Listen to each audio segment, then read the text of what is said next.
Hello guys, എല്ലാവർക്കും നമ്മുടെ പുതിയൊരു വീഡിയോയിലേക്ക് സ്വാഗതം. അപ്പം ഇന്നുണ്ടല്ലോ ഞാൻ ഒരു ചെറിയൊരു ഡേ ഇൻ മൈ ലൈഫ് പോലെ എടുക്കാമെന്നാണ് വിചാരിച്ചേക്കുന്നത്. അപ്പം ഇന്ന് ഇവിടുത്തെ അച്ഛൻ്റെ ബർത്ത്ഡേ ആണ് കേട്ടോ. അപ്പം നമുക്ക് കേക്ക് കട്ട് ചെയ്യണമെന്ന് ഓർത്തിരിക്കുന്നു.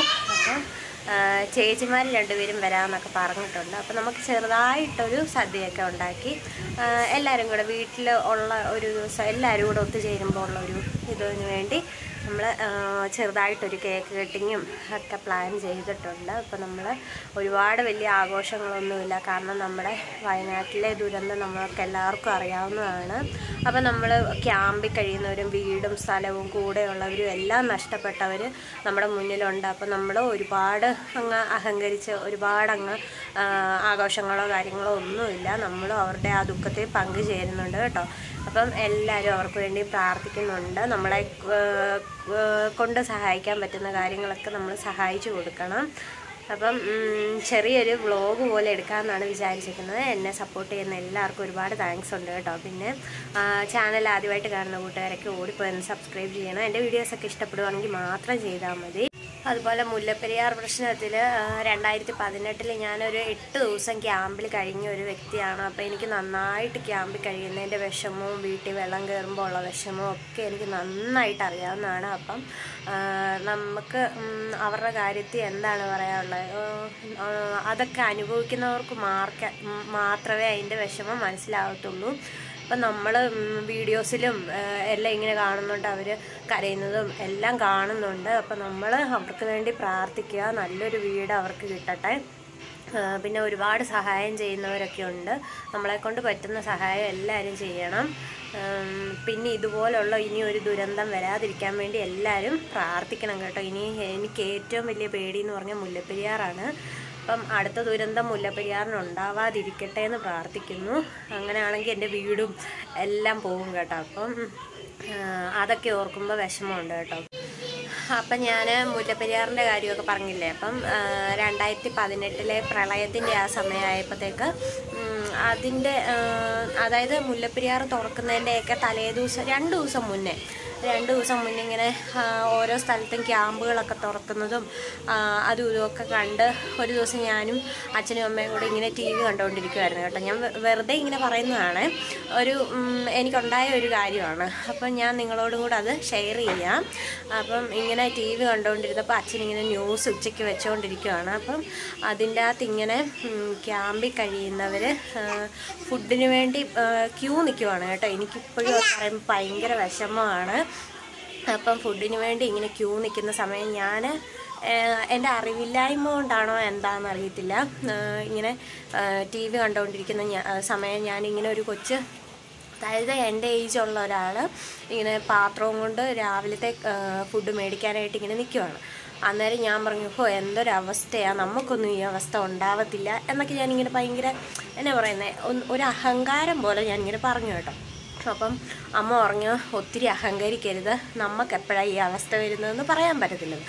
അപ്പം ഞാൻ അമ്മയോട് പറഞ്ഞു, പിന്നെ നമുക്കെന്നെ അവസ്ഥ വരാനാ, അങ്ങനെയൊക്കെ പറഞ്ഞു കേട്ടോ. അപ്പം അത് കഴിഞ്ഞ് 2 ദിവസം കഴിഞ്ഞപ്പോഴത്തേക്ക് മുല്ലപ്പെരിയാർ ഡാം തുറന്നു വിട്ടു. അപ്പോൾ തീരത്ത് താമസിക്കുന്നവരെല്ലാം ക്യാമ്പിലോട്ട് പോകണമെന്നൊക്കെ പറഞ്ഞ് ഭയങ്കര പ്രശ്നമായി. അപ്പം രാത്രിയിൽ ഒരു 8 മണിയൊക്കെ ആയപ്പോഴത്തേക്ക് നമ്മൾ ക്യാമ്പിലോട്ട് പോകേണ്ട അവസ്ഥ വന്നു കേട്ടോ. അപ്പം ക്യാമ്പിലോട്ട് പോയി കഴിഞ്ഞ് പിറ്റേ ദിവസം, അതായത് ക്യാമ്പിലോട്ട് പോകുമ്പോൾ നമുക്ക് തന്നെ അത്യാവശ്യം ഉപയോഗിക്കേണ്ട ഡ്രസ്സ് പോലും എടുക്കാനുള്ള സമയം നമുക്ക് കിട്ടത്തില്ല. അത്രയും പെട്ടെന്ന് മെമ്പർമാരും അവരും ഇവരും ഒക്കെ വന്നിട്ട് പെട്ടെന്ന് ക്യാമ്പിലോട്ട് പോകണം, അങ്ങനെയാണ് കേട്ടോ പറയുന്നത്. വെള്ളത്തിൻ്റെ കാര്യമല്ലേ, അതുകൊണ്ട് ഞങ്ങൾ അത്യാവശ്യം എടുത്തതെന്ന് പറഞ്ഞാൽ കുറച്ച് സർട്ടിഫിക്കറ്റ് എടുത്തു, പിന്നെ ആധാർ കാർഡ്, ഐഡൻറ്റി കാർഡ് അങ്ങനെയൊക്കെ എടുത്തു കേട്ടോ. അതെടുത്തു. പിന്നെ 1-2 ജോഡി ഡ്രസ്സ് എൻ്റെ അച്ഛൻ്റെ അമ്മയെ, പിന്നെ ബ്ലാങ്കറ്റ് എടുത്തു. ഇത്രയൊക്കെ നമ്മൾ എടുക്കാൻ പറ്റുള്ളൂ. അപ്പോൾ നമ്മുടെ വീട്ടിൽ വെള്ളം കയറിയില്ലായിരുന്നു, പക്ഷേ മുല്ലപ്പെരിയാർ തുറന്നു വിടുമ്പോൾ വെള്ളം കയറും എന്നുള്ളൊരവസ്ഥയായിരുന്നു. അത് ഭയങ്കര ഒരു പ്രളയമല്ലായിരുന്നു 2018. അപ്പം ആ സമയത്ത് ഇങ്ങനെ ക്യാമ്പിൽ പോകേണ്ട അവസ്ഥ വന്നു കേട്ടോ. ക്യാമ്പിൽ പോയി കഴിഞ്ഞപ്പം പിറ്റേന്ന് രാവിലെ ആയപ്പം ഞാൻ കളിയാക്കിയില്ലേ, അതായത് ഞാനൊരു എന്താ പറയുന്നത് ഒരു അഹങ്കാരത്തിൽ പറഞ്ഞ ആ ഒരിത് എനിക്ക് കിട്ടി കേട്ടോ. കറക്റ്റായിട്ടും അതേപോലെ ഞാൻ ഫുഡ് മേടിക്കാനായിട്ട് അങ്ങനൊരു എന്താ പറയുന്നത് എന്നാ പ്ലേറ്റും കൊണ്ട് ഇങ്ങനെ നിൽക്കുന്ന കണ്ടപ്പോൾ എൻ്റെ അച്ഛനും അമ്മയും കരഞ്ഞു കേട്ടോ. അപ്പം എന്നാ പറയുന്നത്, നമ്മൾ ഒരു ഇതിലും അഹങ്കരിക്കാൻ പാടില്ല. എനിക്കിപ്പോഴും ആ കാര്യം ഓർക്കുമ്പോൾ സത്യമായിട്ടും എന്നാ പറയുന്നത് കരച്ചിലാണ് കേട്ടോ വരുന്നത്.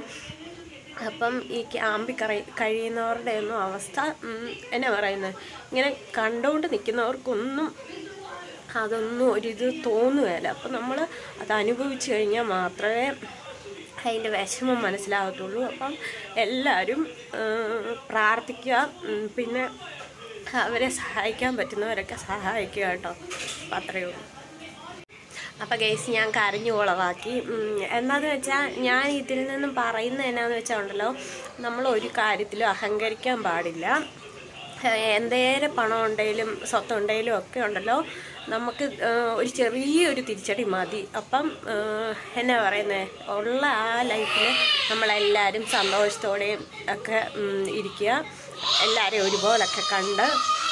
എൻ്റെ ആ സമയത്ത് എന്നാ പറയുന്നത്, ഞാൻ ജസ്റ്റ് ചുമ്മാ ഒന്ന് എന്നാ പറയുന്നത്, നമ്മളൊരു ഇത് ന്യൂസിൽ ഇങ്ങനെ കണ്ടു കഴിഞ്ഞപ്പോൾ ഞാൻ പറഞ്ഞു, ഓ നമുക്കിങ്ങനെയുള്ള അവസ്ഥയൊന്നും വരത്തില്ല. അമ്മ പറഞ്ഞു, യോ കഷ്ടമുണ്ടെന്ന് പറഞ്ഞപ്പോൾ ഞാൻ പറഞ്ഞു, ഓ അമ്മയ്ക്കെന്നാ കഷ്ടം, നമ്മളല്ലല്ലോ അനുഭവിക്കുന്നത്. അങ്ങനൊരു എന്നാ പറയുന്ന ഒരു അഹങ്കാരമായിപ്പോയി എനിക്ക്. അതിപ്പോഴും എനിക്കത് കാണുമ്പോൾ ഉണ്ടല്ലോ ഭയങ്കര വിഷമമാണ് കേട്ടോ. അപ്പം ഇപ്പോഴും എൻ്റെ മനസ്സിലതുണ്ട്, അതുകൊണ്ടാണ് ഞാൻ പറയുന്നത്. അപ്പം എന്നാ പറയുന്നത്, എനിക്ക് പക്ഷെ അത് ആ അവസ്ഥ എനിക്ക് പിറ്റേന്ന് ഒരു 2 ദിവസം കഴിഞ്ഞപ്പോൾ ഞാൻ ആ മാനസികാവസ്ഥയിൽ എത്തിയപ്പോഴാണ് കേട്ടോ അനുഭവിക്കുന്ന അവരുടെ ആ ഒരു വേദന എനിക്ക് മനസ്സിലായത്. ഹായ് പറഞ്ഞേ, സബ്സ്ക്രൈബ് ചെയ്യാത്തവരൊക്കെ ചെയ്യാൻ പറ. അപ്പം ഗൈസ് നമുക്ക് ഇതൊക്കെ ഞാൻ പറഞ്ഞത് നിങ്ങൾക്ക് ഇത് കേട്ട് കഴിയുമ്പോഴത്തേക്ക് എന്തെങ്കിലുമൊക്കെ എന്നാ പറയുന്നത്, ചെറിയ ചെറിയ സ്വഭാവങ്ങളൊക്കെ ഓരോരുത്തർക്ക് മാറ്റാനൊക്കെ സഹായിക്കുകയാണെങ്കിൽ അത് വലിയൊരു കാര്യമാണ്. അതിനു വേണ്ടിയാണ് ഞാൻ പറയുന്നത്. എനിക്കുണ്ടായ ഒരു കാര്യമാണ് കേട്ടോ ഞാൻ നിങ്ങളോട് ഷെയർ ചെയ്തത്. അപ്പം ഇന്ന് ചാച്ചിയുടെ ബർത്ത്ഡേ അല്ലേ? പറഞ്ഞേ, ഇന്ന് ചാച്ചി ഞങ്ങൾ സെലിബ്രേറ്റ് ചെയ്യാൻ പോവാണ്. കേക്ക് മുറിക്കാൻ പോവാണ് കേട്ടോ. അപ്പം വലിയ ആഘോഷമൊന്നുമില്ല, ഒരു കേക്ക് മുറി മാത്രമേ ഉള്ളൂ കേട്ടോ. അപ്പം അതൊക്കെ ഒന്ന് കണ്ടിട്ട് വരാവേ. അപ്പം ഗൈസ് ചേച്ചിമാരൊക്കെ 2 പേരും വന്നിട്ടുണ്ട്, പിള്ളേരും വന്നിട്ടുണ്ട്, അളിയനും വന്നിട്ടുണ്ട് കേട്ടോ. എന്നിട്ട് നമ്മൾ കേക്ക് കട്ട് ചെയ്യാനായിട്ട് ഇവിടെ വെച്ചേക്കുവാണ്. പിന്നെ എൻ്റെ ചേട്ടായിയുടെ 2-3 ഫ്രണ്ട്സും കൂടി വന്നിട്ടുണ്ട് കേട്ടോ. പിന്നെ അമ്മയും ഞാനും മാത്രമേ ഉള്ളൂ. ഞങ്ങൾ ഇത്രയും പേരും കൂടിയാണ് സെലിബ്രേറ്റ് ചെയ്യുന്നത്. ഒത്തിരി വലിയ സെലിബ്രേഷനൊന്നുമില്ല. പിന്നെ പിള്ളേരൊക്കെ സ്കൂളിൽ പോകാൻ തുടങ്ങിയത് പിന്നെ ചേച്ചിമാർ 2 പേരും ഒന്നിച്ച് വരുന്ന ഈ സമയത്താണ്. അതുകൊണ്ടാണ് കേട്ടോ നമ്മളൊന്ന് സെലിബ്രേറ്റ് ചെയ്യാമെന്ന് വിചാരിച്ചത്. ഇത് ഇളയ ചേച്ചിയാണ്. അപ്പുറത്ത് 2 പേര്, ഈ വൈറ്റ് ഷർട്ട് ഇട്ടത് എൻ്റെ ഹസ്ബൻഡാണ്. പിന്നെ അപ്പുറത്ത് നിൽക്കുന്ന 2 ഫ്രണ്ട്സ്, ഈ ഫോട്ടോ എടുക്കുന്നത് മൂത്ത ചേച്ചിയാണ്. പിന്നെ അമ്മ ആദ്യം കാണിച്ചത് അളിയനെയാണ് കേട്ടോ. ഇതാണ് ബർത്ത്ഡേ ബോയ് അച്ഛൻ. പിന്നെ ഈ കുഞ്ഞ് ഇപ്പോൾ വന്നിട്ട് പോയത് ഇളയ ചേച്ചിയുടെ കൊച്ചാണ്. ഇത് മൂത്ത ചേച്ചിയുടെ ഈ 2 പിള്ളേർ. അപ്പുണ്ണിയെ പിന്നെ ഞാൻ എൻ്റെ ഒരു വീഡിയോയിൽ നേരത്തെ തന്നെ പരിചയപ്പെടുത്തിയിട്ടുള്ളതാണ്. പിന്നെ ഇത് ഒരാളും കൂടെ ഉണ്ട്, അവനങ്ങോട്ട് മാറി നിൽക്കുവാണ് കേട്ടോ. അതാണ് ക്ലിയറായിട്ട് കാണാത്തത്. അപ്പം ഓരോരുത്തരായിട്ട് ഇങ്ങനെ കേക്ക് കട്ട് ചെയ്യുന്നുണ്ട്. കേക്ക് കട്ട് ചെയ്തിട്ട് ചാച്ചിക്ക് എടുത്ത് കൊടുക്കുവാണ് കേട്ടോ. എന്നിട്ട് എല്ലാവരും അങ്ങോട്ടും ഇങ്ങോട്ടും ഒക്കെ കേക്ക് കൊടുക്കുന്നു. അപ്പം നമ്മൾ എല്ലാവരും കൂടി ഒന്നിക്കുമ്പം ഉള്ളൊരു സന്തോഷം അത് പറഞ്ഞറിയിക്കാൻ പറ്റാത്തതാണ്. അപ്പം എല്ലാവരും ഫ്രീ ആയിട്ടുള്ളൊരു ദിവസമായതുകൊണ്ട് എല്ലാവർക്കും വരാനൊക്കെ പറ്റി, എല്ലാവർക്കും ഒന്നിച്ചു കൂടാനൊക്കെ പറ്റി. അപ്പോൾ ഇതാണ് കേട്ടോ ഇളയ ചേച്ചി. ഇളയ ചേച്ചിയാണ് ഇപ്പോൾ കേക്ക് കൊടുത്തത്. അച്ഛൻ്റെ സന്തോഷം കണ്ടു. അപ്പം നമ്മൾ മക്കളും മരുമക്കളും എല്ലാം കൂടി അച്ഛനമ്മമാരുടെ ബർത്ത്ഡേക്ക് ഇതുപോലൊന്ന് ചെറുതായിട്ടൊന്ന് കേക്കൊക്കെ കട്ട് ചെയ്യുകയും ഒക്കെ ചെയ്ത് അവർക്കൊരു ഡ്രസ്സൊക്കെ മേടിച്ച് കൊടുക്കുകയൊക്കെ ചെയ്യുമ്പോൾ അവരുടെ സന്തോഷം നമുക്ക് കാണാൻ പറ്റുന്നതാണ് അല്ലേ. അപ്പം നമ്മൾ മക്കൾ വേണം ഇതൊക്കെ ചെയ്ത് കൊടുക്കാൻ. മക്കളും മരുമക്കളും ഒക്കെ കൂടി ഇങ്ങനെ ഒന്ന് ചെയ്ത് കൊടുക്കണം. അപ്പം നിങ്ങൾ ഇങ്ങനെയൊക്കെ ഒന്ന് സെലിബ്രേറ്റ് ചെയ്യണം കേട്ടോ. അപ്പം എൻ്റെ ഊഴമായിരുന്നു. ഞാനും കേക്കൊക്കെ കൊടുത്തിട്ടുണ്ട്. അപ്പം ഇനി എല്ലാവരും കേക്കൊക്കെ കഴിച്ചിട്ട് ഒന്നിച്ചിരുന്ന് എല്ലാവരും ഫുഡൊക്കെ കഴിക്കും.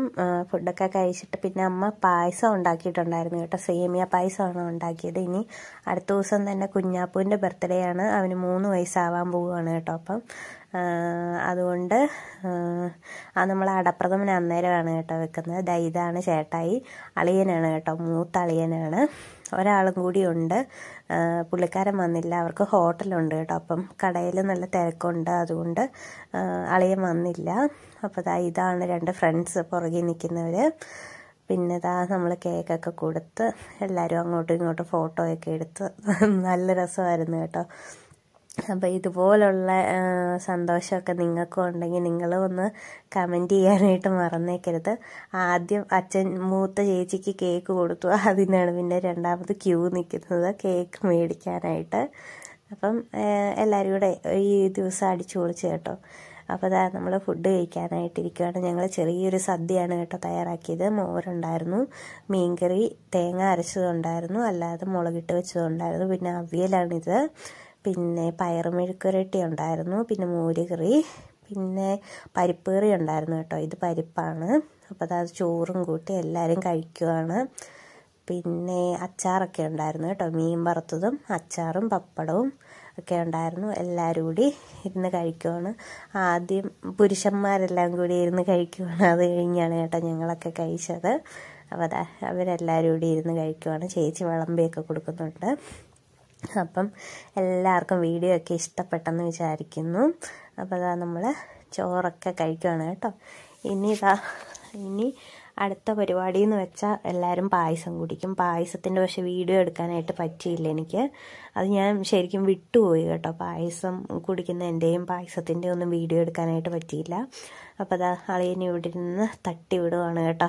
അപ്പം അളിയൻ്റെ കാര്യം പറയുകയാണെങ്കിൽ നല്ല കമ്പനിയാണ് കേട്ടോ. അപ്പോൾ എനിക്ക് ഇവിടെ വന്നപ്പോൾ എനിക്ക് ഇവിടെ കമ്പനി അളിയനുണ്ട്, നല്ല കമ്പനിയാണ്. ഒരു ചേട്ടൻ എങ്ങനെയാണോ അതുപോലെ തന്നെ നല്ല കമ്പനിയാണ്. അവിടെയാണെങ്കിൽ എനിക്ക് എൻ്റെ ചേച്ചിയുടെ ഹസ്ബൻഡ് നല്ല കൂട്ടാണ് കേട്ടോ. അപ്പം അവിടുന്ന് ചേട്ടനെ മിസ് ചെയ്തിട്ട് ഇങ്ങോട്ട് വന്നപ്പോൾ ഇവിടെ വേറൊരാളെ കിട്ടിയിട്ടുണ്ട് എനിക്ക്. അപ്പോൾ ഞങ്ങളെല്ലാവരും കൂടി ഇരുന്നു. ലാസ്റ്റ് ചേച്ചിമാർ നല്ല കൂട്ടാണ് കേട്ടോ, കുഴപ്പമൊന്നുമില്ല. അപ്പം ഇതുപോലെ നല്ലൊരു ഫാമിലിയാണ് കിട്ടിയേക്കുന്നത്. അപ്പം ഞങ്ങളിതാ ഫുഡൊക്കെ കഴിച്ചു കഴിഞ്ഞിട്ട് നമ്മുടെ വീടിൻ്റെ തൊട്ട് താഴെയായിട്ട് ഒരു ചെക്ക് ഡാം ഉണ്ട് കേട്ടോ. അപ്പം നമ്മൾ ഡാമിലോട്ട് പോയിട്ടുണ്ട്. നല്ല വെള്ളം ഉണ്ടായിരുന്നു. നമ്മൾ ഇവിടെ മോട്ടർ വെച്ചിട്ടാണ്, ഈ ഡാമിൻ്റെ ഇവിടെ മോട്ടർ വെച്ചിട്ടാണ് കേട്ടോ നമ്മൾ വെള്ളമൊക്കെ അടിക്കുന്നത്. എന്നിട്ട് ഇതുപോലെ പിള്ളേരെയൊക്കെ ഇവിടെ ഇരുത്തിയിട്ട് ആദ്യം ചേച്ചിമാരും അളിയനും ഇറങ്ങി. എൻ്റെ ഈ ഉണ്ടായിരുന്നു, ഞാൻ ഇറങ്ങുന്നില്ലെന്നൊക്കെ പറഞ്ഞ് നിന്ന്. അപ്പം ഇറങ്ങാൻ പറഞ്ഞുകൊണ്ട് വിളിക്കുന്നുണ്ട് കേട്ടോ. അപ്പം പിന്നെ ഞാനും ഇറങ്ങിയിട്ടുണ്ട്. അപ്പം നമ്മൾ എല്ലാവരും കൂടി നടക്കുകയാണ് കേട്ടോ. എന്നിട്ട് ഞാൻ പറഞ്ഞു നിങ്ങളവിടെ നിൽക്കി, ഞാൻ ഫോട്ടോ ഒക്കെ എടുക്കാമെന്ന് പറഞ്ഞു. ഫോട്ടോയ്ക്കൊക്കെ പോസ് ചെയ്തതാണ് ഞങ്ങൾ. പിള്ളേരെ എല്ലാവരും ഇറക്കിയിട്ടുണ്ട്. കുഞ്ഞായിക്കാണെങ്കിൽ പിന്നെ വെള്ളം കണ്ടു കഴിഞ്ഞാൽ പിന്നെ പ്രാന്താണ്. അതുപോലെ തന്നെയാണ് ഇവരെല്ലാം അതേ കേട്ടോ. 5 പേരും ഒന്നിനൊന്നിന് മെച്ചമാണ് കേട്ടോ. അപ്പം ഞങ്ങളിവിടെ എല്ലാവരും കൂടി കൂടുന്ന സമയം ഞങ്ങളിവിടെ കുളിക്കാനൊക്കെ വരാറുണ്ട്. പക്ഷേ ഇപ്പം ഭയങ്കര വെള്ളമായതുകൊണ്ട് കുളിക്കാൻ പറ്റത്തില്ല. ഇതിൽ നീന്താൻ അറിയാവുന്ന എനിക്കും അളിയനും മാത്രമേ നീന്താൻ അറിയത്തുള്ളൂ. ചേച്ചിമാർക്കൊന്നും നീന്താൻ അറിയത്തില്ല കേട്ടോ. പിന്നെ അവർ നീന്താനൊക്കെ പഠിക്കാനായിട്ട് ശ്രമിക്കുന്നുണ്ട്. അപ്പോൾ നമ്മൾ നീന്തി കുളിക്കാറൊക്കെ ഉണ്ട് കേട്ടോ. ഇടയ്ക്കിടയ്ക്ക് ഇവിടെ വരാറുണ്ട് ഞങ്ങൾ. അപ്പോൾ എല്ലാവരും കുറേ നേരം വെള്ളത്തിലൊക്കെ കളിയൊക്കെ കഴിഞ്ഞിട്ട് ഞങ്ങൾ മുകളിലോട്ട് ചുമ്മാ കയറിപ്പോവാണ് കേട്ടോ. ഇവിടെ ഒരു കയർ ഫാക്ടറി ഉണ്ടായിരുന്നു, അത് പണിത് പൂർത്തിയായില്ല കേട്ടോ, പണിയൊന്നും പൂർത്തിയായില്ല. അവിടേക്ക് ഇരുന്ന് ചുമ്മാ വർത്താനമൊക്കെ പറഞ്ഞിട്ട് ഞങ്ങൾ തിരിച്ച് നേരെ വീട്ടിലോട്ട് പോകാനായിട്ട് തുടങ്ങുവാണ്. അപ്പോഴാണ് ഈ ഒരു മരം കണ്ടത്. ചേച്ചി അങ്ങോട്ട് പോയ സമയമേ പറഞ്ഞു എനിക്ക് ആ മരത്തേലിരുന്നൊരു ഫോട്ടോ ഒക്കെ എടുക്കണമെന്ന് പറഞ്ഞു. അപ്പോൾ മരത്തെ കയറാൻ തുടങ്ങിയപ്പോൾ ഒരു തേങ്ങ വീണതാണ് കേട്ടോ. ജസ്റ്റ് മിസ്സാണ്, ഇല്ലെങ്കിൽ പാറ്റിപ്പോയി കിടക്കുന്നത് കാണാമായിരുന്നു. ഈ താഴെ കിടക്കുന്ന തേങ്ങ ചേച്ചിയുടെ പുറത്തിടിച്ചിട്ട് താഴോട്ട് പോയതാണ് കേട്ടോ. ഇത് കണ്ടോ, മരം കയറി എന്നൊക്കെ ഞങ്ങൾ വിളിച്ചുകൊണ്ടിരിക്കുമായിരുന്നു. ഇതുപോലെ ഇതേ കയറി നിന്നിട്ട് 2-3 ഫോട്ടോ ഒക്കെ എടുത്തിട്ടുണ്ട് കേട്ടോ. ഫോട്ടോ ഒക്കെ എടുത്ത് ഞങ്ങൾ നല്ലൊരു ദിവസമായിരുന്നു, അടിപൊളിയായിരുന്നു. ഒത്തിരി ദിവസമായിരുന്നു ഞങ്ങളെല്ലാവരും കൂടിയിട്ട്. പിള്ളേർക്കൊക്കെ പഠിക്കാനൊക്കെ പോകേണ്ടതുകൊണ്ട് അവർ 4 പേരും സ്കൂളിൽ പോകുന്നതാണ് കേട്ടോ. ഒരാൾ അംഗൻവാടിയിലും ബാക്കി 4 പേരും സ്കൂളിൽ പോകുന്നതാണ്. പിന്നെ കുഞ്ഞായാണ് കേട്ടോ ഒന്നിനും പോകാതെ ഇങ്ങനെ ഇരിക്കുന്നത്. അവനെ ഇനി 3 വയസ്സായിട്ട് വേണം അംഗൻവാടി വിടാനായിട്ട്. അപ്പം മാളു ചേച്ചിയുടെ ഊഴം കഴിഞ്ഞപ്പോൾ അടുത്ത ആൾ കയറുന്നുണ്ട്.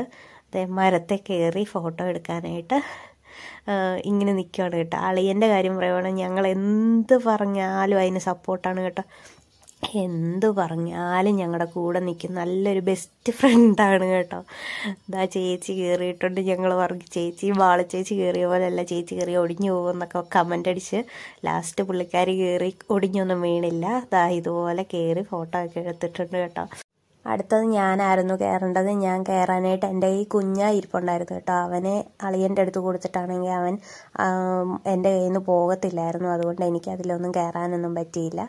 ഇവിടെ ഒരുപാട് ആഴമൊന്നുമില്ല, എന്നാലും ആഴമുണ്ട് കേട്ടോ. അതൊക്കെ കഴിഞ്ഞ് ഞങ്ങൾ വീട്ടിൽ വന്ന് എല്ലാവരും ഒരു കാപ്പിയൊക്കെ കുടിച്ചതിന് ശേഷം എല്ലാവരും പോവുകയാണ് കേട്ടോ. ഇതുപോലെ വണ്ടിയെ പോവുകയാണ്. അപ്പോൾ ആദ്യം മൂത്ത ചേച്ചിയെ കൊണ്ടുവിട്ടിട്ടാണ് ഇളയ ചേച്ചിയെ കൊണ്ടുവിടാൻ പോകുന്നത്. ചേച്ചിയുടെ വീട്ടിൽ വന്നിട്ടുണ്ട്. അപ്പോൾ ചേച്ചിയുടെ വീട് ഇതാണ്. അപ്പം ചേച്ചിയുടെ വീട്ടിൽ നിന്ന് ഞാനും കൂടെ കയറിയിട്ടുണ്ടായിരുന്നു കേട്ടോ.